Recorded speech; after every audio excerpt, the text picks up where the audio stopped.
In today's video, learn 7 really awesome little neo-soul guitar tricks that are going to make a huge difference in your playing. Enjoy!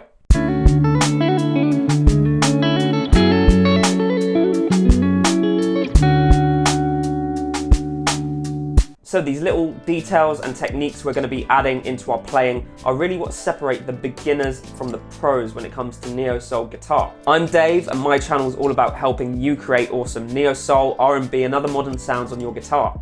If you're new here and that sounds like your kind of thing, make sure you hit that subscribe button and you click the notification bell so that you're notified every single time I release a new video. Now, if you want tabs for all of the examples in this video, they're available down in the description at my Patreon page in Guitar Pro and PDF format. So with that being said, let's jump straight into the lesson.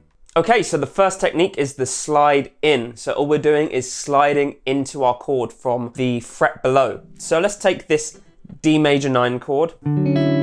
Quick tip, 9th chords, be they major or minor, are really great for neo-soul. So let's take this D major 9 chord, 5 on the A, 4 on the D, 6 on the G, and 5 on the B.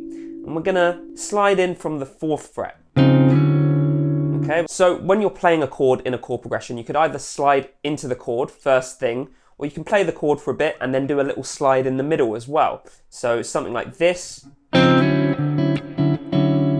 Or you could do. Okay, so you can use the slide in different places. We could also use it with maybe a minor 9 chord. So let's take this F sharp minor 9 chord. 9 on the A, 7 on the D, 9 on the G, and 9 on the B. And you can do it there. So take a listen to the example that I created using the slide in.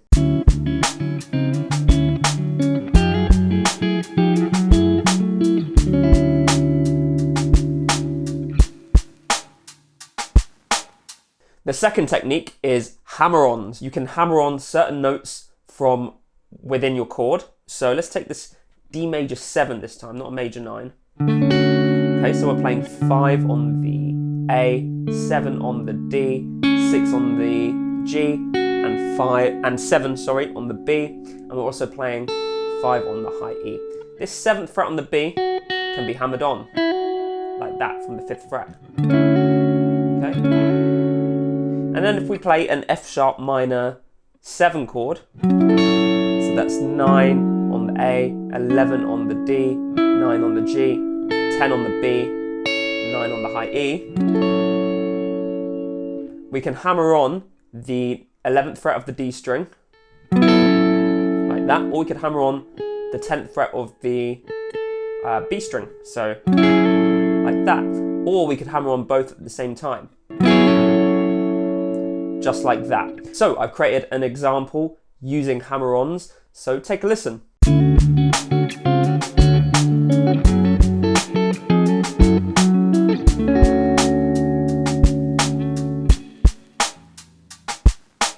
The third technique is slide vibrato. So it's quite a self-explanatory thing. We're using slides to create a vibrato sort of sound. This is probably one of the trickier methods and techniques in this video, but it is totally worth learning because you get some really awesome sounds, and it is very commonly used in neo-soul guitar playing. So let's take a look at how it's done. So what we're gonna do is, let's take this F sharp minor 7 chord again. We're gonna slide up a fret and back down a fret, but really quickly, like that. You can maybe do it twice, like that, but I mostly like to use it once. You could do it with any other chord. Yeah, you can maybe mix a hammer-on with a slide vibrato.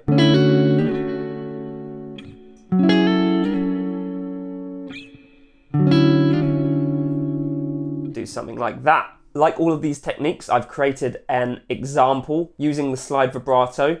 So why don't you take a listen? I'm using the D major 7, I'm using the F sharp minor 7, and I'm also using an E7 chord.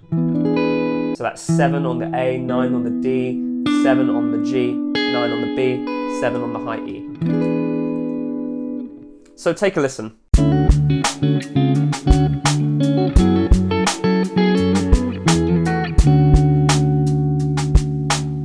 fourth technique is what I like to call flourishes. So this is where we play little licks using hammer-ons and pull-offs while still ringing our chord out. So let's use this D major 7 chord again. What we can do is we can hammer on and pull off the 7th fret of the high E string, the 7th fret of the B string, of course, because it's in the chord, and the 7th fret of the G string, okay? And we get this sort of sound. We could also do it with our F sharp minor 7 chord. We could hammer on the 12th fret of the high E, the 12th fret of the B, and the 11th fret of the G. And we can obviously mix that with the hammer-ons we learned earlier.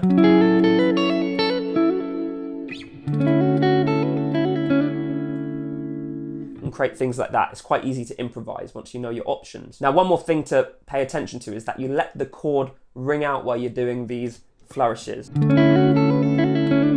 It won't sound very good if I just play the notes without letting the chord ring out.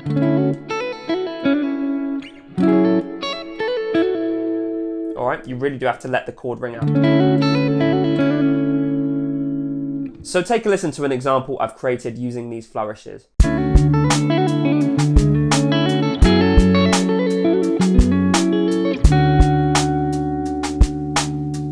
Technique number 5 is a really cool and unique technique. It's called the chord quake. So with the chord quake, what we're doing is we're playing each individual note of a chord one at a time. So let's take this D major 9 chord. What we're going to do with each one of these notes is when we play a note, we're going to slide it down a fret and then back to its original position. So if we start with the first note, then the second note, then the third note, then the fourth note. As you can see there, I let every other note in the chord ring out as I was playing new notes. That's another important point to kind of take notice of, okay? A good way to do this is to kind of relax your hand as much as possible without obviously letting go of the note that you're playing, and try not to clench down. It's going to be your natural urge to, but you want to try and only put enough pressure that the notes are going to ring out nicely, okay? Here's an example of the chord quake in action.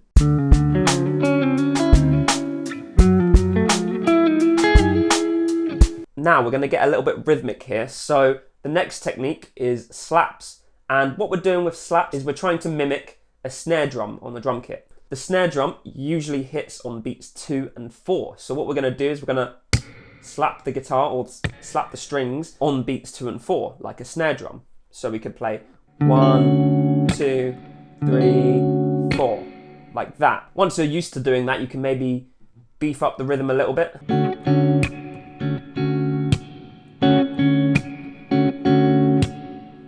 And then you can add the other techniques. I've also created another example that you can take a listen to that uses slaps on beats 2 and 4.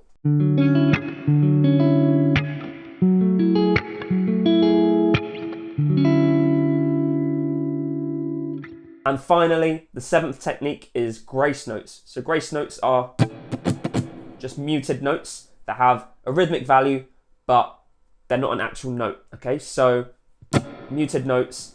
And we use these sort of, imagine like you would hear a hi-hat in a drum kit, okay? They kind of fill the space in between the chords that we're playing. So, for example, if we had a simple rhythm like 1, 2, 3, 4.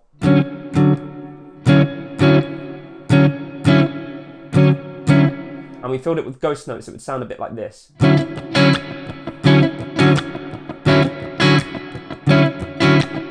Hear how it added just a little bit of groove to what we were playing. And of course you can add that with the slaps. And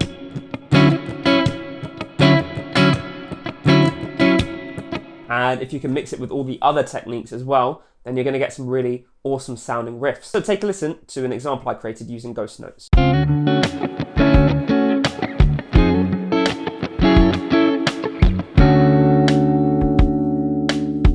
So we've covered the technique aspect of things. If you want to up your chord game now, then check out my book, Chord Charisma 2.0. Chord Charisma 2.0 is a complete guide to writing incredible, jaw-dropping chord progressions. Everything you need to know about harmony and chords is contained within this book.